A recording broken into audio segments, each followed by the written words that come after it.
पहले की बात है, गांव में एक सेठ रहा करता था। उसकी एक दुकान थी, कारोबार अच्छा खासा चलता था। उसके 3 बेटे थे। धीरे धीरे सेठ बूढ़ा हो गया। अब उसको लग रहा था कि स्वर्ग सिधारने का समय आ गया है। तो उसने अपने तीनों बेटों को बुलाया और कहा कि अब मुझे काम करने की हिम्मत नहीं रही और मैं चाहता हूँ कि यह कारोबार तुम्हारे हवाले कर मुक्त हो जाऊँ। इससे पहले मैं तुम्हारी परीक्षा लेना चाहता हूँ कि तुम सब इसके काबिल हो या नहीं हो। ऐसा कहकर सेठ ने तीनों बेटों को 100-100 रुपए दिए और कहा कि मुझे इसका मुनाफा कमा कर लाकर दो। सेठ के 2 बेटे तो अत्यंत चतुर थे, जो कि 100-100 रुपये लेकर शहर गए और वहाँ से कपड़ा खरीदा और गांव में आकर कपड़े को बेच दिया और 200-200 रुपये लाकर पिताजी को सौंप दिए। सेठ का जो तीसरा बेटा था वो बहुत ही छोटा था और नादान था, भोला भाला था, मतलब समझता नहीं था। वह भी 100 रुपये लेकर शहर गया। उसने भी कपड़ों को तो खरीदा और वह कपड़े की पोटली बनाकर सिर पर रखकर वापस पैदल पैदल अपने गांव की ओर लौट रहा था कि बीच जंगल में तापती धूप में बेचारा थक गया। वह एक पीपल के वृक्ष के नीचे आराम करने लगा। थोड़ी देर में पीपल का पेड़ हिलने लगा तो वह नादान लड़के ने सोचा कि बेचारा पीपल जो है उसे ठंड लग रही है। ऐसा वो समझते हुए उसने अपना सारा कपड़ा पीपल के वृक्ष को ढक दिया और बोला, भाई 1 महीने में अपनी उधारी लेने आऊँगा। और फिर इसके बाद में वो वापस अपने घर चला गया। घर वालों ने पूछा, भाई कितना कमाया है? तो उसने सारा घटनाक्रम बताकर कहा कि 1 महीने की उधारी रख कर आया हूँ। 1 महीने बाद मैं पीपल से पैसे लेने जाऊँगा। यह सुनकर घर वाले उस पर गुस्से से आग बबूला होने लगे, बुरा भला कहने लगे। उसको पागल, बेवकूफ़, नकारा, निकम्मा, तरह तरह की गालियाँ देने लगे, तरह तरह की बातें खरी खोटी सुनाने लगे। शीघ्र ही 1 महीना बीत गया और वह पीपल के वृक्ष के नीचे आकर बैठ गया और कहता है कि हे पीपल, मैंने तुमसे 1 महीने की उधारी का वायदा किया था, जो अब पूरा हो चुका है। अब मेरा हिसाब कर दो। यह सुनकर पीपल देवता जो है, जो पीपल का वृक्ष था, वो हिलने लगा। उसने वहाँ गड्ढा खोदा तो वहाँ से सोने की ईंटें निकलीं। पीपल 4 बार हिला और चारों ही जगह से उसे 4 सोने की ईंटें मिलीं। वे सोने की ईंट लेकर उसने घर वालों को दी।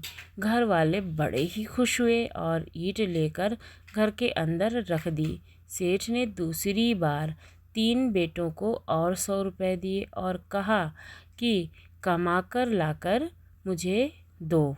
दोनों बड़े बेटे ने पिछली बार की तरह कपड़ा खरीदा, वापस 200-200 रुपये लाकर पिताजी को दे दिए। तीसरा बेचारा भोला नादान 100 रुपये लेकर रास्ते में जा रहा था कि रास्ते में उसे एक जोगी दिखाई दिया। उसके हाथ में एक सांप था। भोले ने जोगी से पूछा, यह है तेरे पास क्या भाई? तो जोगी ने कहा, यह तो सांप है। जो भोले ने जोगी को 100 रुपये देकर सांप खरीद लिया और घर ले आया। अब घर आते ही सब परिवार वाले लोग भोले पर गालियों की बौछार करने लगे, यानी कि उसे बुरी तरह से खरी खोटी सुनाने लगे, बुरा भला कहने लगे और उसको घर से अलग कर दिया। पड़ोसी भी उसे गालियाँ देने लगे। तो भोले की पत्नी ने कहा कि चलो अब गांव ही छोड़ देते हैं हम लोग। भोला अपनी पत्नी, सांप, गाय और बछड़ा और भोले के ससुराल से दहेज में मिले थोड़े से सामान के साथ अपने गांव से पलायन करने लगा। बहुत दूर चलने के बाद एक गांव आया जहां एक कुम्हारन बुढ़िया अकेले ही रह रही थी। भोले ने अपना परिचय दिया उस बुढ़िया को और कहा कि हम यहाँ पर रुकना चाहते हैं। बुढ़िया अत्यंत खुश हुई ये सारी बातों को सुनकर और उसको अपने घर में रोक दिया। गाय के दूध में भी 250 ग्राम की बढ़ोतरी होकर अब 1.25 किलो हो गया था। आधा किलो दूध भोला और उसकी पत्नी पीते और आधा किलो सांप और बछड़ा पीते। शेष 250 ग्राम दूध कुम्हारन भी पीने लगी। ऐसे में 12 महीने बीत गए। सांप ने भोले से कहा कि मुझे मेरी सेवा करते हुए आज 12 महीने हो गए हैं। मैं तुम्हारा कर्ज किस प्रकार से चुकाऊंगा, इसलिए मुझे अब घर छोड़ दो। यह सुनकर भोला डरने लगा कि तुम मुझे खा जाएगा। अब सांप ने वचन दिया और कहा कि मैं तुझे नहीं खाऊंगा। भोले ने कुम्हारन से एक घड़ा लिया और उसमें सांप को डालकर ढकने बंद करके घड़े को सिर पर रखकर ले जाने लगा कि रास्ते में एक चूहा मिला। चूहे ने कहा, सेठ जी कहाँ जा रहे हो? तो सेठ ने कहा कि मैं तो सांप को घर छोड़ने के लिए जा रहा हूँ। अब चूहा उस सेठ से बोलता है कि मैं भी आपके साथ चलूँगा। सेठ ने कहा, भाई क्या करेगा, पता नहीं कितना दूर है इसका घर। तुझे भूख लगेगी, प्यास लगेगी, वहाँ जंगल में ना तो खाने को मिलेगा और ना ही पीने को पानी मिलेगा। लेकिन चूहा जिद पर अड़ा रहा, तो भोले ने उसको अपने कंधे पर बिठा लिया और रवाना हो गया। आगे जाने पर एक बिल्ली मिली। उसने भी पूछा कि सेठ जी कहाँ जा रहे हो? तो सेठ ने कहा, मैं तो सांप को छोड़ने जा रहा हूँ। तो बिल्ली ने कहा कि मुझे भी आप अपने साथ ले चलो, मैं भी आपके साथ चलूँगी। सेठ ने बिल्ली को भी बहुत समझाने की कोशिश की, लेकिन बिल्ली समझने को तैयार नहीं थी। सेठ ने उसको भी अपने दूसरे कंधे पर बिठा लिया और रवाना हो गया। थोड़ी दूर आगे जाने पर एक कुत्ता आया। उसने भी पूछा कि सेठ जी कहाँ जा रहे हो? तो सेठ ने कहा कि मैं तो सांप को छोड़ने उसके घर जा रहा हूँ। तो कुत्ते ने कहा कि मैं भी साथ चलूँगा। समझाने पर भी वह भी नहीं माना। तो भोले ने कहा कि चल तू भी चल साथ में। अब सिर पर सांप, एक कंधे पर चूहा, दूसरे कंधे पर उसके बिल्ली और पीछे कुत्ते को लिए भोला आगे बढ़ा कि अचानक सांप बोलता है कि सेठ जी इतने धीरे धीरे कैसे चल रहे हो? तो सेठ जी बताते हैं कि यहाँ तो मिट्टी का बहुत बड़ा टीला है। तो सांप ने कहा, यहीं पर तो मेरा घर है। आप मुझे एक घड़े से बाहर निकालो और थोड़ी देर हवा में आराम करने दो। घर के अंदर चलेंगे। सेठ जी ने उसको घड़े से बाहर निकाला। थोड़ा आराम करने के बाद सांप बोलता है, सेठ जी आप मेरी पूँछ पकड़िए, हम घर के अंदर चलते हैं। तो वो जो सेठ का लड़का यानी कि जो छोटा सेठ जी था, जिसको सभी सेठ जी अब कहने लगे थे, वो कहता है कि मैं कैसे चलूँ, तुम मुझे खा जाओगे। तब सांप ने विश्वास दिलाकर, आप तो मेरी सेवा करते हुए 12 महीने हो गए हैं, मैं आपको कैसे खा सकता हूँ? आपने मेरे लिए अपना घर गांव सब कुछ छोड़ दिया। जोगी तो ना जाने मेरे साथ क्या करता। सांप ने कहा, मैं आपको वचन देता हूँ, आप मेरी पूँछ पकड़िए, घर के अंदर चलते हैं। तब सेठ जी सांप की पूँछ पकड़ते हैं। सांप बिल में फूंक मारता है तो बिल बड़ा हो जाता है। अब आगे सांप और पीछे पीछे सेठ जी लिए। सांप आगे जाकर बोलता है कि सेठ जी आगे बहुत बड़े बिच्छू सांप मिलेंगे, आप डरना मत। और सबसे आखिर में एक बूढ़ा आदमी एक चारपाई पर बैठा मिलेगा। वह जाते ही आपसे पूछेगा कि मांग बच्चा मांग, तो आप से कहना मुझे अंगूठी और गद्दा चाहिए। यह बहुत ही चमत्कारी है, इससे आप जो भी चीज़ मांगोगे मिल जाएगी। सेठ जी ने कहा, ठीक है। बहुत दूर जाने के बाद एक बूढ़ा व्यक्ति बोलता है, मांग बच्चा मांग। तब सेठ ने कहा, उसे सांप ने समझाया था वही बात वो उस बूढ़े व्यक्ति से बोलता है कि मुझे अंगूठी और गद्दा चाहिए। बूढ़े व्यक्ति ने कहा कि यह तो बड़ी कीमती चीज़ है, लेकिन हमने वचन दिया है तो अवश्य देंगे। अब सेठ जी आराम से 4-5 दिन से पकवान खा रहे हैं कि अचानक उन्हें चूहे, बिल्ली, कुत्ते की याद आती है। वह सांप को बाहर छोड़ने को बोलते हैं। आप उनको बाहर ले आता है। सेठ जी को देख चूहा, बिल्ली और कुत्ता बोलते हैं, अरे सेठ जी, आप कहाँ चले गए थे? इतने दिन हम तो भूखे ही रह गए। सेठ जी ने कहा, आप चिंता करने की कोई बात नहीं है। अब तो मैं बाहर आ गया हूँ। थोड़ी दूर चलने के बाद सेठ जी ने अपनी जेब से अंगूठी और गद्दा निकाला और बोले, तेरे में अगर सच्चाई है तो यहाँ एक खंभे पर महल बन जाए और 5 पकवान और ठंडा जल आ जाए। इतना कहते ही सब कुछ कहे अनुसार आ जाता है। सेठ जी कुत्ते, बिल्ली, चूहे को भोजन देते हैं और रात में उसी खंभे के महल में सो गए। सुबह उसी गांव का राजा टहलने बाहर निकला तो एक खंभे पर महल बना देखता है और वो बहुत ही आश्चर्यचकित हो जाता है कि एक खंभे पर महल कैसे बन सकता है।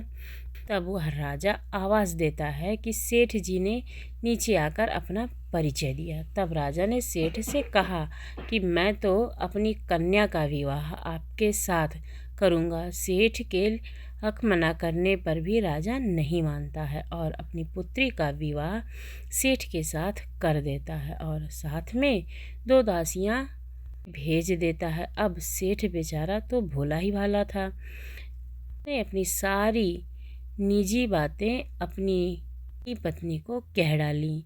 यह सारी बातें दासी ने भी सुन ली। दासी ने सोचा कि सारा कमाल तो इस अंगूठी और इस गद्दे का है, तो क्यों ना रातों रात इस अंगूठी और गद्दे को चुरा लिया जाए। अब वो रात को उस अंगूठी और गद्दे को चुराकर भाग गईं। उनकी अंगूठी और गद्दा ले जाते ही वह महल भी बिखर गया और राजा की बेटी भी अपने घर वापस चली गई। अब सेठ जी कुत्ता, बिल्ली और चूहा भूख और प्यास के मारे तड़पे जा रहे थे। ठंडी रात में सर्दी लग रही थी। कुत्ता, बिल्ली, चूहा ने योजना बनाई। उन्होंने बताया कि सेठ जी, हम उस अंगूठी और गद्दे को वापस लेने के लिए जा रहे हैं, आप हमारा यहाँ पर इंतज़ार करना। यह कहकर वे तीनों दासी के घर को जाते हैं। चूहा बिल करके घर के अंदर घुसा, बिल्ली दीवार पर चढ़ी और कुत्ता घर के बाहर खड़ा रहा। चूहे ने अपनी पूँछ मिर्ची से भरी और जहाँ दासी सो रही थी वहाँ आया। उसकी नाक में मिर्च से भरी पूँछ घुमा दी। दासी जोर से खांसने लगी। चूहे ने अंगूठी और गद्दा निकाला तो उसके तकिए के नीचे था और बिल्ली को दे दिया। बिल्ली ने कुत्ते को दिया। तीनों लौटकर सेठ जी के पास में वापस आ गए उस गद्दे और अंगूठी के साथ। तब सेठ जी उस गद्दे और अंगूठी को हाथ में लेकर कहते हैं कि हे अंगूठी, हे गद्दा, अगर तुम में सच्चाई है तो इसी जगह पर वापस एक खंभे का महल बन जाए और 5 पकवान और ठंडा जल आ जाए। इतना कहते ही सब कुछ वहाँ पर आ जाता है। सेठ जी कुत्ते, बिल्ली और चूहे ने भोजन किया और रात में उसी महल में सो गए। सुबह उसी गांव का राजा टहलने बाहर निकला तो सेठ जी को आवाज़ लगाई और कहा कि मेरी बेटी को ले जाओ। शादीशुदा लड़की ससुराल में ही अच्छी लगती है, मायके में नहीं अच्छी लगती है, इसलिए तुम उनको लेकर आओ। तब सेठ ने कहा कि मैं आपकी बेटी को तो ले आऊँगा किंतु दासियों को नहीं लाऊंगा। राजा ने कहा, ठीक है, आप मेरी बेटी को ले जाओ। फिर सेठ जी कुत्ते और बिल्ली और चूहे के साथ अपनी नई नवेली दुल्हन लिए वापस कुंहारिन के घर की ओर को प्रस्थान किया। बीच में कुत्ते, बिल्ली और चूहे का घर आता गया तो वे अपने अपने घर की ओर लौट जाते हैं। अब सेठ जी और उनकी पत्नी को कुंहारिन के घर पहुंचने पर रात हो जाती है, इसलिए वे रात में वहीं पर खंभे का एक महल बनाते हैं और सो जाते हैं। सुबह सुबह जब कुंहारिन और सेठानी की आंख खुलती है तो वे देखते हैं कि खंभे पर महल बना हुआ है और ये महल कहाँ से आया। ये देखकर वे बहुत ही आश्चर्यचकित हो जाते हैं कि खंभे पर महल कैसे बना। कुंहारिन और सेठानी को राजा अंदर बुलाते हैं और सारी कथा सुनाते हैं। अब नई नवेली जो दुल्हन थी उसका स्वागत किया जाता है और सब बहुत खुश होते हैं। अब सेठ जी को अपने गांव की याद जो है वो आने लगती है। वे अपने गांव जाने की इजाज़त मांगते हैं कुंहारिन से और बहुत सारा रथ, हाथी, घोड़े पर सवार होकर वे अपनी पत्नी और जो नई नवेली रानी थी यानी कि दोनों पत्नियों के साथ अपने गांव की ओर चल पड़ते हैं। उस गांव का राजा अब बूढ़ा हो चुका था।